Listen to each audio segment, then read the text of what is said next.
ये है दिल्ली दर्पण।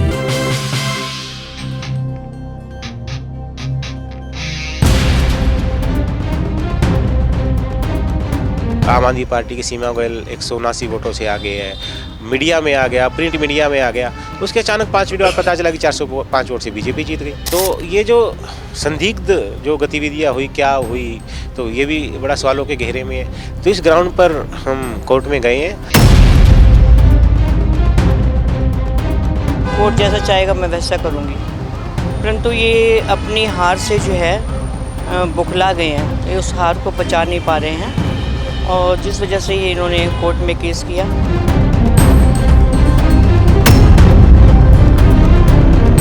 नमस्कार, मैं हूँ राजेंद्र स्वामी और आप देख रहे हैं दिल्ली दर्पण टीवी।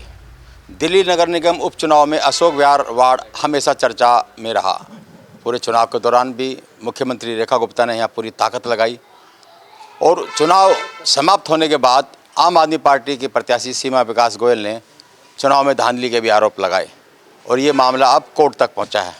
कोर्ट में लेकर के गए हैं, कोर्ट ने नोटिस किए हैं। क्या है पूरा मामला हम जानते हैं। विकास जी, नोटिस हुए हैं कोर्ट, आप कह रहे हो कि क्या ग्राउंड, किस ग्राउंड पे आप गए थे? देखिए, पूरा चुनाव पहले दिन से बिल्कुल गैर कानूनी तरीके से लड़ा गया। सभी नियमों की धज्जियाँ उड़ाई गई, तानाशाही से लड़ा गया, गुंडागर्दी से लड़ा गया। और इसका एक सबसे बड़ा प्रमाण मैं आपको देता हूँ। यहाँ पर खड़े आप पीछे देख रहे हैं, डिस्पेंसरी है और आप भी आते जाते रहते हैं, काफ़ी सालों से डिस्पेंसरी है। और इसमें मैंने अभी 1-2 दिन पहले चेक किया तो इसमें 13 वोट बने हुए हैं डिस्पेंसरी के एड्रेस पर, जबकि यहाँ पर कोई नहीं रहता। और जब मैंने इनको देखा तो पता चला कि 13 के 13 वोट जो यहाँ से विधायक है उनके परिवार के सदस्यों के हैं, जो यहाँ पे नहीं रहते। कोई गांव में रहता है, कोई कहीं रहता है। तो 13 वोट वो बने हुए हैं। और ये वो एरिया है जिसको चुनाव से सिर्फ एक हफ्ता पहले ये पूरा बूथ वार्ड 64 में आता था। एक हफ्ता पहले इसको वार्ड 65 में जोड़ दिया गया। तो इस तरह की अनियमितताएँ, इस तरह की हेराफेरी पता नहीं कितनी हुई होंगी, फर्जी वोट जो डले होंगे। उसके बाद जो कोर्ट में हम गए हैं उसमें हमारे मेन 3 ग्राउंड पे हम कोर्ट में गए हैं। पहला ग्राउंड हमारा यही है कि जो एरिया वार्ड 64 में था 2022 में, पूरा बूथ वार्ड 65 में जोड़ दिया गया बिना किसी नोटिफिकेशन के, बिना किसी डिलिमिटेशन के ऑर्डर के, जो कि बिल्कुल एमसीडी का जो एक्ट है उसके खिलाफ है। क्योंकि एमसीडी एक्ट में साफ साफ लिखा गया है कि डिलिमिटेशन का कोई भी ऑर्डर निकलेगा तो पार्लियामेंट के थ्रू निकलेगा, पार्लियामेंट से कानून बन के निकलेगा। एक बार डिलिमिटेशन हो गया तो आप उसको एरिया को बदल नहीं सकते।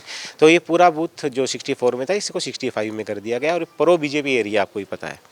दूसरा हमारा जो ग्राउंड है, 30 तारीख को चुनाव था और 29 तारीख की शाम को पोलिंग स्टेशन से 100 मीटर भी दूर नहीं है बैंकेट हॉल, उसमें मुख्यमंत्री रेखा गुप्ता ने आके उज्ज्वला योजना के तहत फ्री सिलेंडर, फ्री गैस चूल्हा और गैस कनेक्शन उन्होंने वितरण किया, जो कि बिल्कुल एक करप्ट प्रैक्टिस है, जो कि चुनाव से पहले दिन हो ही नहीं सकती। आप 100 मीटर की दूरी पर तो टेबल भी नहीं लगा सकते और वो खुलेआम सिलेंडर बांट रहे हैं रेखा गुप्ता, और कैंडिडेट उसका इवेंट का प्रचार कर रहे हैं, यहाँ के विधायक उस प्रोग्राम में। तो पूरी तरह से नियमों की धज्जियाँ उड़ाई गई। उस दिन भी हमने रिटर्निंग ऑफिसर को शिकायत दी, रिटर्न में शिकायत दी। उस कंप्लेंट का आज तक भी कोई जवाब हमारे पास नहीं आया। और तीसरा जो हमारा ग्राउंड है, जब चुनाव में 10 के 10 राउंड में हम आगे चल रहे हैं, चुनाव की वेबसाइट पर आ गया कि 10 के 10 राउंड होने के बाद आम आदमी पार्टी की सीमा गोयल 179 वोटों से आगे है, मीडिया में आ गया, प्रिंट मीडिया में आ गया। उसके अचानक 5 मिनट बाद पता चला कि 405 वोट से बीजेपी जीत गई। तो ये जो संदिग्ध जो गतिविधियां हुई, क्या हुई, तो ये भी बड़ा सवालों के घेरे में है। तो इस ग्राउंड पर हम कोर्ट में गए हैं और माननीय कोर्ट ने चुनाव आयोग को और सभी प्रत्याशियों को नोटिस किया है और 24 दिसंबर को अगली डेट है। तो हमें पूरा विश्वास है कि न्याय की जीत होगी, सच की जीत होगी। आपने एक्सपर्ट से बात की होगी, ये जो जितने भी ग्राउंड बताए हैं, लगता है कि कुछ जिस तरह की कोर्ट में अक्सर ये होता है कि जो हारने वाला है कैंडिडेट कोर्ट जाता है, पता लगता है कि कई महीनों तक, सालों तक फैसले नहीं होते हैं।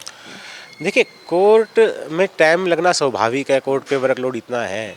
लेकिन जो हमारे ग्राउंड है, एक्सपर्ट से ही बात हुई है, चुनाव के जानकार लोगों से ही बात हुई है, ये ग्राउंड बहुत स्ट्रॉन्ग है। क्योंकि आप एरिया को कैसे बदल सकते हो बिना डिलिमिटेशन के? जो एक पार्लियामेंट में संशोधन हो के जो डिलिमिटेशन हुआ है उसको आप बिना किसी नोटिफिकेशन के कैसे बदल सकते हो? एरिया के बाहर जो डी ब्लॉक स्कूल जो वार्ड 64 में आता है, 64 के 2022 के इलेक्शन में वहाँ 64 वार्ड में उसकी पोलिंग हुई, तो अचानक से वो 65 में कैसे आ जाएगा, और कैसे जब चुनाव आचार संहिता लगी हुई है, चुनाव का प्रचार खत्म हो चुका है, तो मुख्यमंत्री कैसे आगे एक सरकारी प्रोग्राम करके और सिलेंडर बांट सकती है।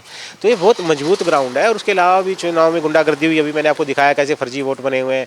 इसके अलावा एक 7 नंबर बूथ पे एक ही फोटो पे 94 वोट बने हुए हैं, 94 वोट, इसकी भी कॉपी मैं आपको दूंगा। 94 वोट बने हुए हैं, दबा के फर्जी वोटिंग की गई। तो सारे नियमों की धज्जियां उड़ाई गई। तो हमें विश्वास है कि सच जीत की होगी, क्योंकि देखिए लोकतंत्र में जीत हार का फैसला करना जनता का अधिकार है, और इस अधिकार का जो हनन किया जा रहा है, ये अधिकार जनता से छीना जा रहा है। तो ये लोकतंत्र और संविधान के लिए बड़ा दुर्भाग्यपूर्ण है। चलिए, तो बिल्कुल ये थे इनके ग्राउंड। हालांकि अक्सर हम देखते हैं कि इस तरह के मामले जब भी कोर्ट में जाते हैं तो कई कई साल लग जाते हैं, कई बार तो जब पूरा कार्यकाल निकल जाता है उसके बावजूद भी फैसले नहीं होते। इसका क्या फैसला होता है, हालांकि जो बहुत सॉलिड ग्राउंड विकास गोयल ने बताए हैं, और इन्हें ये उम्मीद है कि कोर्ट इस पर कोई ना कोई संज्ञान लेता है। तस्वीरें क्या होंगी, क्या नतीजा इसका निकलता है, ये देखना बड़ा दिलचस्प होगा। राजेंद्र स्वामी, दिल्ली दर्पण टीवी। लेटेस्ट खबरों के लिए सब्सक्राइब करें हमारा YouTube चैनल या फिर लॉग ऑन करें www.delhidarpantv.com। खबरों की कवरेज और विज्ञापनों के लिए संपर्क करें